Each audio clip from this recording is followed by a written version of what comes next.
Alright guys, nandito po tayo sa McLeod Trail. Pauwi na po tayo. Medyo traffic na po kasi labasan na. Unti-unti nang naglalabasan yung mga empleyado at mga papauwi na po sila. Tayo naman, uuwi na naman tayo. Kasi nga mahirap na matrap po tayo sa traffic. At para makapagpahinga tayo. Alright. Okay. Dito na tayo sa malapit sa ano to sasakyan ni sundan natin. Para bang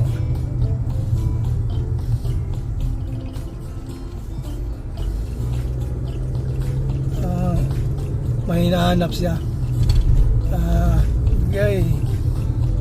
Mayroon tayong nakasasakay. Maraming sasakyan sa likod, bro. Nako. Bagay, bigayan. Mahirap yung mag-init-init ang ulo. Okay, guys, nandito po tayo. Yan, Jollibee. Jollibee, sa kabila, yan sa kanan side. Alright.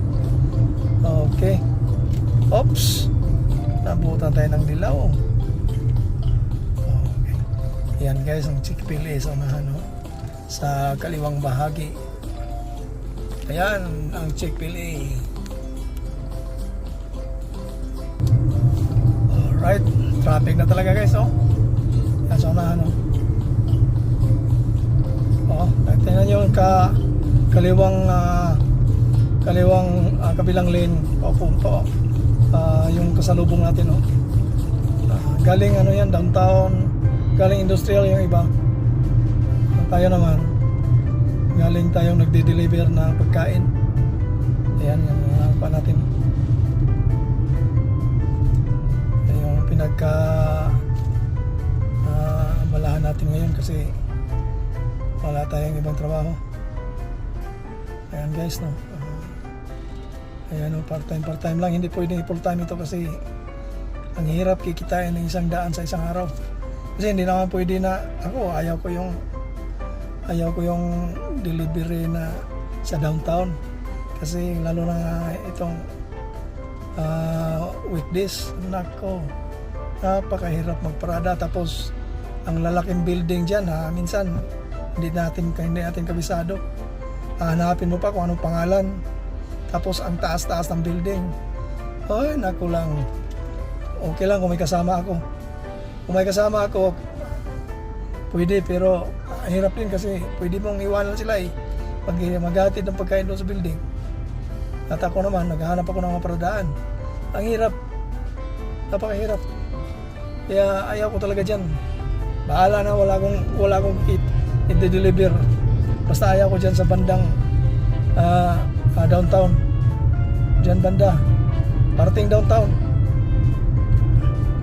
At sa kalamihan, building, condos. Ay nako, dito na lang ako sa kabila.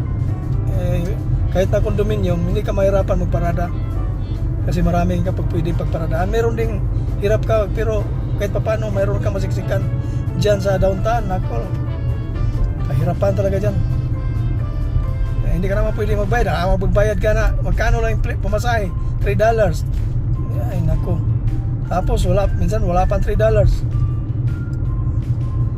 Magbigay ng tip, minsan $1, minsan centavo lang. Wala.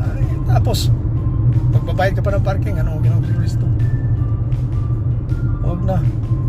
Dito na lang tayo sa kahit na medyo malayo-layo. Maganda sana dyan, maraming talaga dyan downtown. Maraming order dyan, maraming delivery dyan, kaso lang ang hirap yung pamparadahan mo naman. Hindi ka pwede dyan. Ako hindi, hirapan ako dyan. Yung iba, okay lang sa iba. Madali silang magaling sila Mahirap naman magpapagaling tayo, magpagkamagaling tayo magpaparada-parada dyan kasi hirap na. Masagi yung sasakyan natin. Wala, kasalanan natin. Kasi tayong sumisiksik sa gilid. Yung iba naman natatanga-tangan driver. Damay ka rin.